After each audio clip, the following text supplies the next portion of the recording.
Hello student, हमने अब तक आपके 19 तक क्वेश्चन देख लिए थे। अच्छा, ये आपके प्लस टू क्लास की फर्स्ट बुक है जिसका लेसन नंबर 3 है जनसंख्या संगठन। इसके तहत हमने आपको अब तक 3-3 अंक वाले क्वेश्चन जो कि आप ये देख चुके हो ये सारे करवा दिए थे। उससे पहले हमने 1-1 अंक वाले क्वेश्चन भी किए थे और उससे पहले हमने कुछ महत्वपूर्ण पॉइंट किए थे। तो अब तक आपको इतना तो अनुमान आ ही गया होगा कि हम आपको जो करवा रहे हैं इसमें से जो भी चीज़ें आपको पीडीएफ में से पढ़ा रही हैं वो सारी की सारी चीज़ें आपकी नोटबुक में भी लिखवा रखी हैं हमने। तो अगर कोई बच्चा किसी कारण से मोबाइल में इन चीज़ों को देख नहीं पा रहा है तो वो अपनी नोटबुक के अंदर इन प्रश्नों को ढंग से याद कर सकता है और यहाँ पर हम जो बता रहे हैं उनको आप कम से कम समझ तो सकते ही हैं। तो आज हम शुरू करते हैं क्वेश्चन नंबर 20 का। इसके तहत हम देखेंगे कि जनसंख्या की व्यावसायिक संरचना का क्या अर्थ होता है। व्यावसायिक संरचना का मतलब होता है कि कितने लोग कि कौन लोग किस कार्य में लगे हुए हैं। क्या है? किस कार्य में लगे हुए हैं, यानी कि क्या संरचना है। और विश्व में पाए जाने वाले व्यावसायिक संरचना के 4 प्रमुख भाग हैं। 4 वर्गों में बांटा गया है। उदाहरण के तौर पे देखिए, सबसे पहले है व्यावसायिक संरचना, यानी कि कौन लोग किस कार्य में लगे हुए हैं। किसी निश्चित आर्थिक कार्य के अंतर्गत लगी सक्रिय जनसंख्या के आनुपातिक वितरण को व्यावसायिक संरचना कहते हैं, यानी कि किस व्यवसाय में कितने लोग लगे हुए हैं इसको। तो इसके प्रमुख वर्ग हैं। प्राथमिक व्यवसाय के अंतर्गत आखेट, कृषि, वानिकी, पशुपालन और खनन आता है। यानी कि प्राथमिक क्रियाकलाप में जो लोग लगे होते हैं वो कौन सा क्रियाकलाप करते हैं? वो आखेट यानी कि शिकार करना, वानिकी यानी कि वन में लकड़ियाँ काटना, मत्स्य पालन यानी कि मछली पालन करना और खनन कार्य। तो ये सब कार्य जो होते हैं आपके प्राथमिक क्रियाकलाप में होते हैं या प्राथमिक व्यवसाय होते हैं। उसके बाद आता है आपका द्वितीय व्यवसाय। द्वितीय व्यवसाय के अंतर्गत विनिर्माण और उद्योग तथा शक्ति उत्पादन आदि आता है। यानी कि द्वितीय क्रियाकलाप में आते हैं सारे के सारे कारखाने वगैरह जो कि प्राथमिक उत्पादों को यानी कि कृषि से जो उत्पाद प्राप्त होते हैं उनका रूप परिवर्तित करके उनको काफ़ी ज़्यादा कीमती बना देते हैं।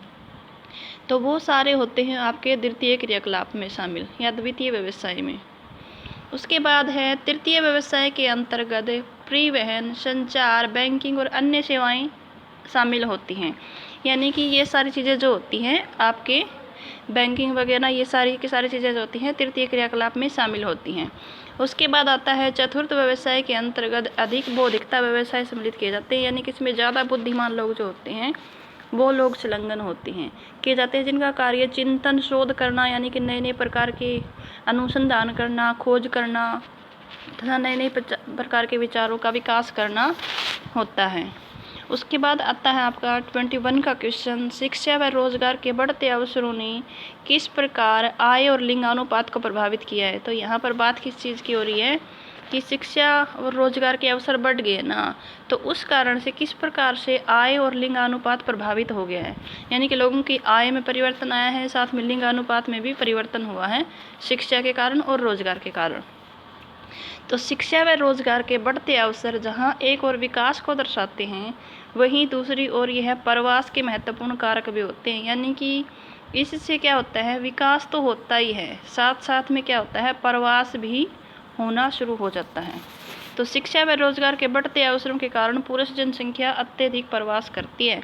यानी कि इसके कारण क्या हो जाता है, जो पुरुष हैं वो प्रवास कर जाते हैं रोजगार के लिए और शिक्षा के लिए, जिसके कारण आयु और लिंग अनुपात लिंग संरचना में गंभीर असंतुलन पैदा हो जाता है। यानी कि इस कारण से गाँव में लड़कियों की और महिलाओं की संख्या और शहरों में लड़कों और पुरुषों की संख्या बढ़ जाती है। उसके बाद है गंतव्य स्थान पर पुरुष जनसंख्या तथा 20 से 60 वर्ष की आयु के लोग अधिक हो जाते हैं, अर्थात उत्पादक जनसंख्या, जबकि उद्गम क्षेत्र में आश्रित जनसंख्या और स्त्री जनसंख्या बढ़ जाती है।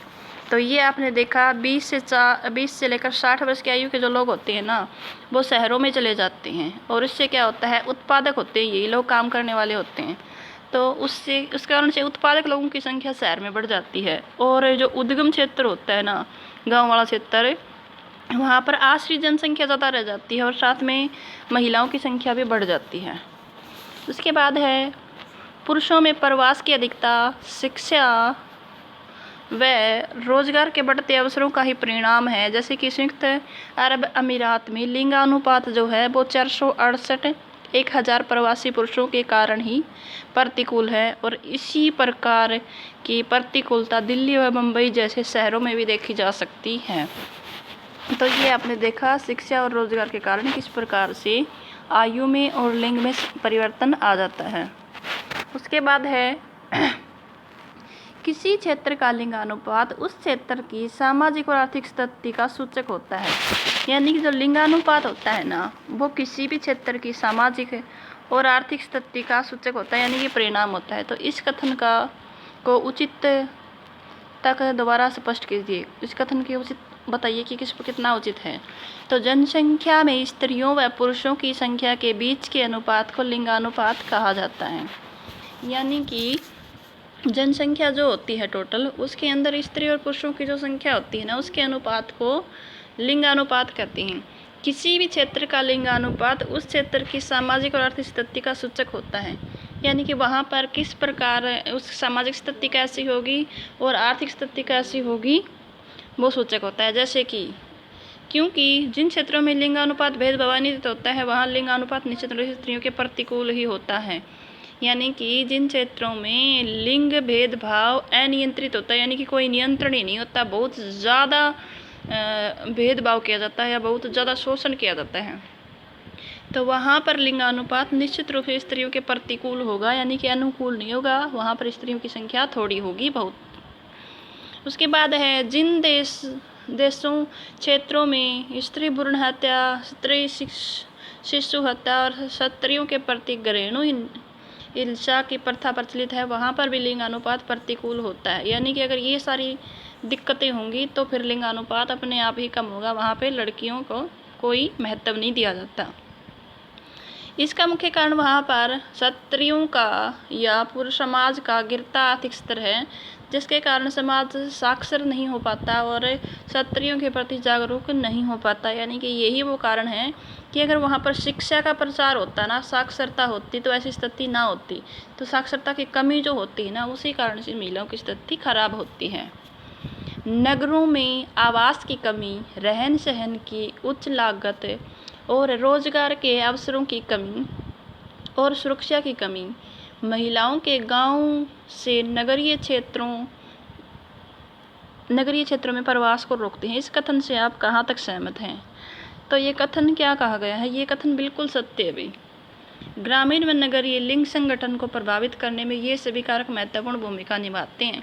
भारत जैसे देशों में नगरीय क्षेत्रों में पुरुष प्रधान प्रवास के कारण, यानी कि पुरुषों की ज़्यादा प्रवास के कारण लिंग अनुपात पुरुषों के अनुकूल हो जाता है, यानी कि पुरुषों की संख्या तो बढ़ जाती है।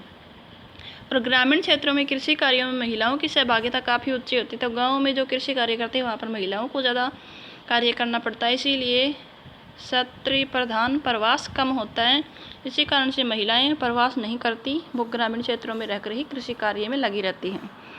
विकासशील देशों में नगर में आवास की कमी और सुरक्षा के कारण महिलाओं का प्रवास कम होता है। क्यों? क्योंकि पहली बात तो वो देश विकासशील है, दूसरी बात नगरों में आवास की कमी, रहने की व्यवस्था अच्छी नहीं है, सुरक्षा की भी कोई वो नहीं होता, सुरक्षा की कमी होती है, तो इस कारण से महिलाएं प्रवास नहीं करती और रहन सहन की उस लागत भी इसे कम कर देती है। और रहन सहन की अगर बढ़िया अवस्था मिलेगी तो उसमें लागत ज़्यादा आती है, तो इस कारण से महिलाएं जो होती हैं वो ग्रामीण क्षेत्रों में ही रहती हैं। आयु संरचना जनसंख्या की किन विशेषताओं को दर्शाती है? तो ये देखिए, आयु संरचना विभिन्न आयु वर्गों के लोगों की संख्या को दर्शा देती है। इसी के आधार पर यह ज्ञात किया जाता है कि विभिन्न आयु वर्गों के लोगों का कितना प्रतिशत है, यानी कि कितने प्रतिशत लोग किस आयु के हैं। यदि जनसंख्या में 0 से 14 वर्ग की जनसंख्या अधिक है, यानी कि 0 से लेकर 14 साल तक के बच्चे ज़्यादा हैं, तो वो आश्रित जनसंख्या का अनुपात अधिक होगा। क्योंकि टोटल में अगर बहुत ज़्यादा बच्चे हैं तो वो आश्रित होते हैं बच्चे, तो और अगर बच्चे ही ज़्यादा होंगे तो वो आश्रित जनसंख्या ज़्यादा होगी, जिसके कारण आर्थिक विकास धीमा हो जाएगा। उसके बाद है 59 से लेकर 15 वर्ष की आयु में अधिक जनसंख्या होने पर कार्यशील अथवा आर्जक जनसंख्या अधिक होने की संभावना अधिक होती है। यानी कि जहाँ पर आपके 59 से 15 ईयर के जो व्यक्ति या बच्चे 59 के जो व्यक्ति होते हैं वो आपके कार्यशील जनसंख्या में शामिल होते हैं, यानी कि वो कार्य करने वाले होते हैं, वो आश्रित नहीं होते। तो इससे वो आर्जक जनसंख्या कहलाती है, जो देश के संसाधनों के दोहन करने में भी सहायक होती है। उसके बाद है 60 वर्ष से ऊपर की आयु संरचना में बढ़ती जनसंख्या से वृद्धों की देखभाल पर अधिक व्यय होने का संकेत मिलता है। यानी कि जिस जनसंख्या में 60 वर्ष से ऊपर के लोग ज़्यादा हैं, इसका मतलब वहाँ पर अधिकतर खर्चा तो वृद्धों की देखभाल के वे में ही लग जाता है। यानी कि जो इनकम होती है वो अधिकतर तो बड़े लोगों की खर्चे पानी में ही निकल जाती है। तो उपरोक्त तथ्य से स्पष्ट हो जाता है कि जनसंख्या के जनांकीय निर्धारण के रूप में आयु संरचना का अध्ययन काफ़ी महत्वपूर्ण होता है। तो आज आपने देखे हैं 3-3 अंक वाले क्वेश्चन थे। अब आपके क्वेश्चन हैं 5-5 अंक वाले आ जाते हैं। तो ये वाले क्वेश्चन हमने आपको नोटबुक में लिखवा भी रखे हैं। उम्मीद है आपको सब चीज़ें ढंग से समझ में आ रही होंगी। तो बाकी के जो क्वेश्चन हैं वो हम आपको कल करवाएंगे। यानी कि अभी तो वैसे आपका नोटबुक में तो हमने शुरुआत ही की है, बहुत कम क्वेश्चन हो पाए हैं। यहाँ पर हम काफ़ी आगे चल रहे हैं, इसीलिए आपको थोड़ा थोड़ा ही देंगे ताकि आप ढंग से साथ साथ में कवर कर सको। और नोटबुक वाली चीज़ें और आपकी जो अभी हम जो वीडियो के माध्यम से पढ़ा रहे हैं, ये सब चीज़ें आपकी साथ साथ में चलती रहें। एक बात और डियर स्टूडेंट, मैं पिछले कुछ दिनों से देख रही हूँ कि आप लोग है ना वीडियो देख तो बहुत सारे बच्चे रहे हैं, लेकिन उसको है ना लाइक और शेयर नहीं कर रहे हैं। यानी कि लाइक बहुत ही कम आ रहे हैं और शेयर भी नहीं कर रहे हो आप। तो इस पे थोड़ा सा ध्यान दें और आप है ना वीडियो को लाइक ज़रूर कर दें, ताकि मुझे भी थोड़ा सा ये लगे कि भाई जिन बच्चों को मैं पढ़ा रही हूँ उन बच्चों को सारी बातें समझ में आ रही हैं।